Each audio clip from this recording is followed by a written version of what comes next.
therapist, work here at HealthFit, and I do a lot of the neuro population, so a lot of Parkinson's patients and their programs is pretty much what I focus on. And I'm Cassandra Santiago. I'm the occupational therapist here for the neuro team. So I do the Parkinson's-based programs as well as the vision program here. So we have two presentations here that kind of roll into one. So we're going to be talking to you about fatigue in terms of Parkinson's and the therapies that we have for the Parkinson's programs. So, all right. Well, I'm going to start off with a very complex problem that happens with Parkinson's. I was asked a few months ago to do a short in-service on fatigue with Parkinson's. And, you know, I thought it was the usual, you don't feel good, you don't get up and exercise a lot, you get really tired, that kind of fatigue. However, when I was doing my research, I kind of went down the rabbit hole and found that there is really a specific type of fatigue. Not everyone with Parkinson's suffers from it, but I just think it's a good educational opportunity to know that this does exist. There is a type of fatigue, as you see that picture, that totally knocks you out. And you can't really say, oh, it's because I didn't sleep last night, or I walked 5 miles and now I'm so tired. It's more of just this disgusting feeling that you can't do anything, okay? That's actually a picture of me for the past 4.5 weeks after shoulder surgery, because I can't sleep. So I just wanted to tell you, this is like someone who you get up, walk over and make a cup of coffee, and you feel like you have to go lay down because you cannot stay awake. That's not normal, right? That's the kind of thing. Walking to take a shower, walk to the bathroom, and you're just wiped out. There's been a few studies in this area, and it's kind of exciting because people are really starting to notice that this is actually a big problem. And they're finding that most of the cause possibly could be inflammation in the basal ganglia, which is part of the brain that has a lot to do with all the problems people are dealing with Parkinson's. So that inflammation can cause this terrible fatigue that can affect all aspects of your life.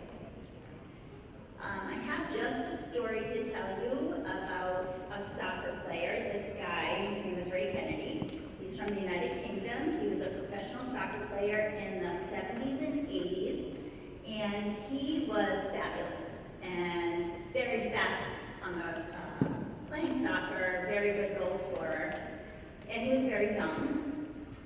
But later in life, he was still pretty early, at an early age diagnosed with Parkinson's. They looked at tapes of his game, and they noticed like the typical Parkinson's thing. He didn't have reciprocal arm swing when he was running. His posture was starting to become flexed. Things that you would kind of pick up with Parkinson's.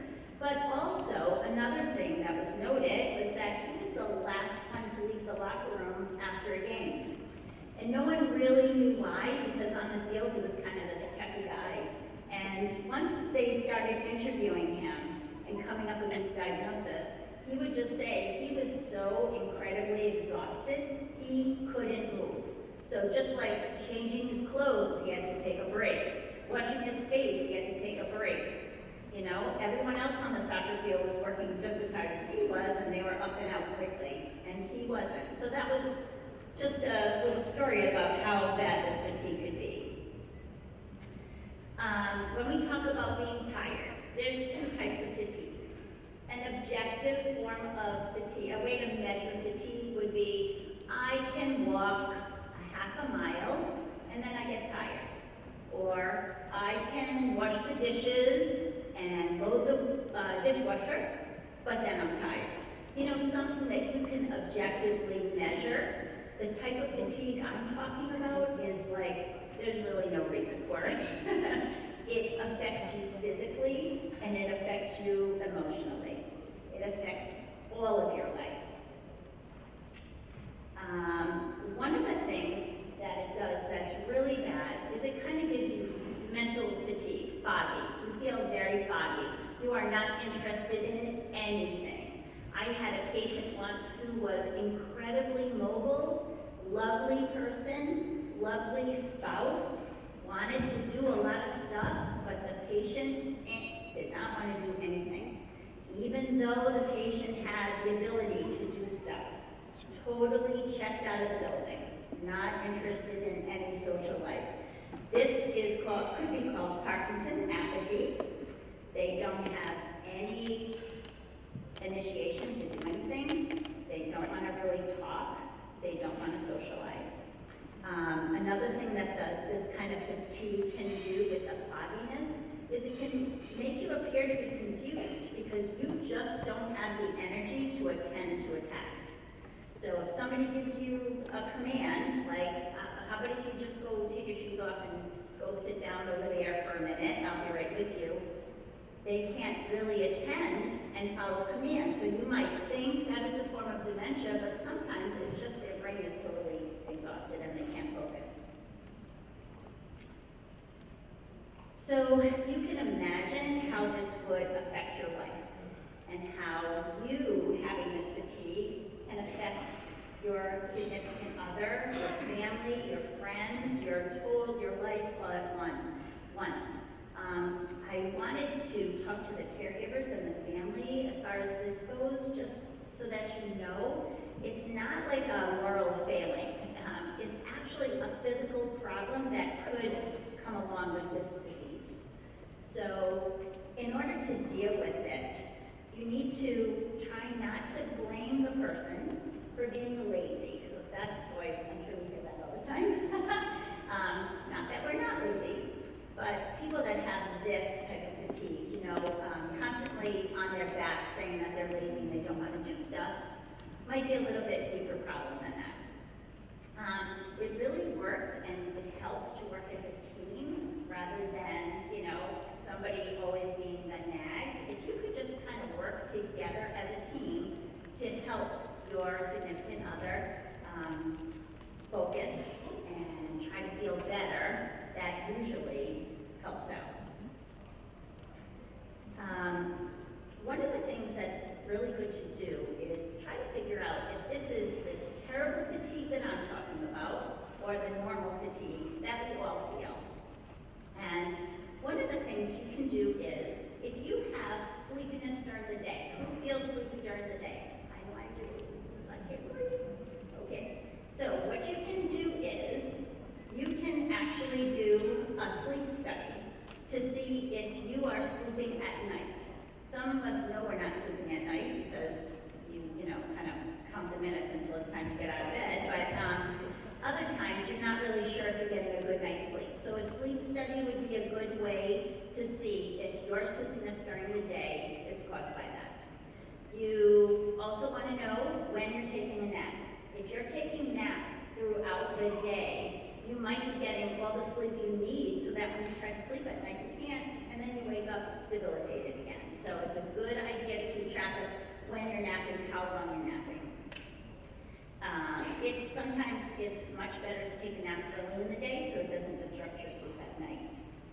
And there's very conflicting studies that long naps help you, short naps help you.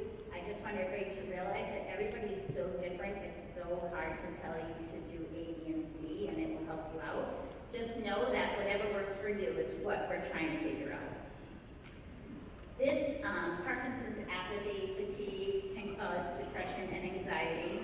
It's very helpful if you would seek guidance from your physician and undergo testing and be possibly diagnosed with depression, because there's no stigma to that, really. There's medications that can help you. And so that's a very big issue that can also make you tired. Suggestion for caffeine. Some people will want to be drinking coffee to stay awake during the day because they're so tired. And studies have shown that if you start drinking coffee or continue drinking coffee after 3 p.m., it really interrupts your nighttime sleeping. So just a tip to stop drinking caffeine after 3 p.m. Try to avoid alcohol because it can really disturb the quality of your sleep. And also, again, speaking with your doctor. doctor, he can also adjust your medications to make sure that what you're on is not interfering with your sleep. Okay, so now, exercise. Everybody has pretty much probably heard that exercise can make you feel better, right? And it can make you less tired. What I want to also go over is if you have this terrible Parkinson's fatigue, it's so easy as a physical therapist and an occupational therapist who do these programs at work and we tell you do your exercises at home and you'll be so much better. When you have this terrible fatigue, even if you do things for 5 minutes, you might be toast. So there is help though. If you even just set tiny little goals for today, I'm going to walk from the kitchen to the living room twice. And you find that you can survive that without needing a nap after a while, then you would just increase that amount of time that you're walking. Or if you do attend the programs that we have at this facility and the other facilities that SMH have throughout town, you can start really small. You don't have to go along the dosage that we recommend. You do whatever you can do and build up from that to help you feel better, okay? So even with that severe Parkinson's fatigue, there is hope for you. So now I'm going to move on to the regular fatigue that we all feel. You know, when your brain might be telling you you're tired, when you don't have that catastrophic fatigue, it's probably because you're just not active. And your brain's giving you the wrong information. You know, you feel like I'm so tired, I need to rest. When actually, you'll find that if you actually do exercise, you'll get more endurance, you'll get more energy, you'll be in a better mood, and exercise is what you need to get going. So what we're going to do now is we're going to segue into the programs that we offer here and throughout SMH's outpatient facilities that address specific issues for Parkinson's. So with our rehab departments, we offer physical, occupational, and speech therapy, and each of those disciplines have different scopes of practice in terms of what we offer to the Parkinson's community. So just had a brief kind of breakdown of what we do. If you're having difficulty with mobility, getting off surfaces, you're unsteady when you're walking, you're freezing, your movements are stiff, physical therapy can help you out with getting those movements going, walking better, maybe figuring out if you need a piece of equipment to move around safer. Occupational therapy, taking care of yourself. You can't manage your fasteners anymore, or you can't bend down to get your pants on. Your handwriting is very small. You're having the vision issues that Dr. Abrams talked about. So we kind of go in and look at all those areas and decide if we can learn new techniques or how we can train your maybe significant other to help you. And then speech therapy looks at both your voice, your swallow, and social skills of cognition and being able to interact. So encompassing all of those things, there are a few programs that the Parkinson's world has to offer. They're certified programs, there's research behind them. We all have to go get trained before we can offer them. Physical and occupational therapy in the first two categories. We do the same thing in terms of offering of its service. So if you came to see us for the Power Moves or the BIG program, we offer the same service, but perhaps if you had an area that maybe walking was really difficult or you're having some self-care issues, one of us could break away in terms of specializing further than exercise programs. So I'm going to be talking more about the Power Moves program later, so I'm just going to focus on BIG was one of the original movement programs we had, and then they did some more research, and the woman who came up with it created a Power Moves program. But the idea is to help with your Parkinson's movements that have slowed down, you need to move bigger. So it took this idea of moving big and created an exercise program to help you get there. And then Walking Movers is a community extension of the BIG program that we offer here at HealthFit. And we're currently in the works of creating a community extension program for the Power Moves as well. So we know that sometimes we don't like to work out after we finish with therapy and someone's forcing you. So you can come to a class, we can help you, keep motivated, keep up with your programs. Handwriting programs, there are programs online called Let's Combat Micrographia, and they are workshops to help you problem solve how to handwrite best, and then work through again this large movement. So that's an online program you can look up. And then the vision therapy programs you've heard about that we offer here at the main campus. And then for speech therapy, we have the loud programs and the speak out programs, which are similar in style. They have a same focus of trying to project your voice and speak with intention so that loved ones can hear you, you can make yourself known, people can understand you from day to day. And then the Loud Crowd is the community extension of that. So it's held at this location. You come in, you have the chance to socialize and practice all the things you learned. So Power Moves, Dr. Becky Farley created it. It's out of Arizona. She has a specialty gym there. And so the idea was, again, to target these specific movement patterns that people with Parkinson's tend to exhibit, from the stooped posture to the lack of arm swing to the freezing when you move. So she came up with these exercises that mostly encompass all of these ideas. And they're practiced in different positions. So you are on your back, on your stomach, hands and knees, sitting and standing. And then within those positions, there's a group of exercises that you're taught. So when you come to therapy, we teach you how to do the exercises, you practice them at home. When we upgrade them until they met your level where you are challenged optimally. And then the idea is that you continue on with these exercises to keep yourself as fit, as active, as moving as big as possible over the course of your lifetime with refresher programs as needed. And so Dr. Sutherland has been great at encouraging this program and getting people to understand the need for it. So if you haven't already or you have taken the big program, Power Moves is separate from that, and it's a great opportunity to come in and learn more beyond the big program. So those areas that I talked about, so the kind of the problems, so that's stooped posture. So we work on trying to get our bodies upright, decrease movement from side to side. People tend to favor one side, so we work on weight shifting. Being able to turn smoothly, so again, the tendency is to turn as a chunk, rather than we lose that ability to move our body, our heads, our eyes smoothly together. And then the freezing, the difficulty getting up out of the chairs, get going, crossing thresholds. So that transition. And so you can see on the right-hand side, there's some power up, rock, twist, and step. These are the targeted exercises that work on each of those things. So I won't go through these in detail, but these are what you would get if you did the Parkinson's program. So they're a sheet of exercises with photos for on your stomach, on your back, hands and knees, sitting, and then standing. And so you can see for each of those, they have an up, a rock, a twist, and a step. So you are repeatedly, because as we know in the neuro world, you need repetition to help change your brain. We repeatedly work on the same ideas in different body positions to retrain that brain to move in a more normal way. And then for the Speak Out program with our speech language pathologist, and just like the Power program, they created a Speak Out after they had LSVT Loud. And in both programs, they offered a bit more versatility. So the old programs for Big and Loud are, you have to do them 4 times a week for 4 weeks. There was no ability to change that.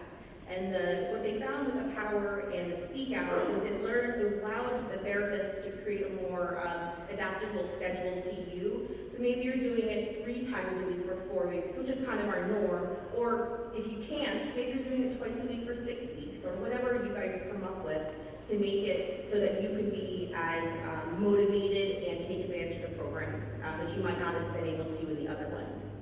So again, like the Power Moves in the Bigs, there's also the refresher. So you come in after a while, we look at how you're doing. Are you the same? Are you better? Maybe you downslide a little bit. And we change the exercises, modify them, and send you back on your way to the community to keep going with your program. And then the community extension for the Loud Crowd. Like so, the speech therapists come up with exercises every week to encourage socialization. So they might be trivia or a conversation topic. But the idea is you come in, you're with a group of your peers, and you have the ability to project your voice and practice this communication with others who have the same issues that you do. So we have a quick therapy test that everyone can do seated in your chair. Just don't hit the person next to you. So Margherita's going to read them off, and then I'm going to kind of stand here and demo them. And so the idea is for you to kind of gain some insight into how your body feels right now. And so we can all definitely benefit from this. And so particularly for people with Parkinson's, are you recognizing that some of these things are problems, and would that then mean you would benefit from our exercise programs? Alrighty. So what I would like everybody to do is to sit up as straight as you can. Sit up nice and tall. And I want you to pick your head up, try to look forward, okay? And what I want you to notice is this difficult for you to do? Do you really have to focus on getting up straight and concentrate on holding yourself up? Is your back fully against the back of the chair? Are you still looking down? That's like armpit. Or are you looking down and your eyes are up instead of holding your head up, your chin up? Okay? Everyone looks great. You do. You look beautiful. Okay. The next one I'm going to ask you to do is cross your arms over your chest, and I want you guys to lean to your right. Okay? And then I want you to lean to your left. Great. And what I want you to try to notice is it easier to go one way versus the other? And is it easy to keep going side to side? So that's that weight shifting problem that people have with Parkinson's, and so that's one of the exercises we do is called power rock. The next thing is twisting. I want you to cross your arms over your chest again, and I want you to twist your body and look over your shoulder to try to see the person behind you. Okay? And now I want you to turn the other way. See how far you can go. See if you can see the person behind you. Can you actually see the person? Is one thing I want you to notice. Can you twist your trunk, or are you just pulling yourself trying to turn your neck? And were you able to move your eyes so that they could help you look that way? I know one of the tests we do in OT and PT, you have to see if a patient can actually twist and look behind rather than just sideways. So just something so you can feel, because the trunk gets very stiff with Parkinson's. So it's one of the things that you can be able to evaluate for yourself. Okay, the next thing is, I want you to see if you can take some steps while you're seated. So I just want you to put your hands on your thighs and try to march your knees one leg at a time, up and down. And I want you to notice, can you pick up each leg the same height? And is it more difficult with one leg than the other? A lot of times Parkinson's starts out unilateral, so maybe one side is a little bit harder than the other, just something to notice. Now, you guys have just done a couple of exercises. Does this amount of exercise cause you any fatigue? That's a good kind of gauge, because you didn't do very much, but relative to what you're used to, it might be. All right. So you kind of have a sneak peek of what we have to offer at SMH. So if you have any questions, feel free to go to the SMH booth in the back right corner over there. We have our handouts for all of these programs. The locations for speech and occupational therapy are here in the main campus. And then physical therapy has here the main campus and Northport for their exercises. So if you have any questions, I think we have a few minutes here, but otherwise you can find us at the back table. Thank you.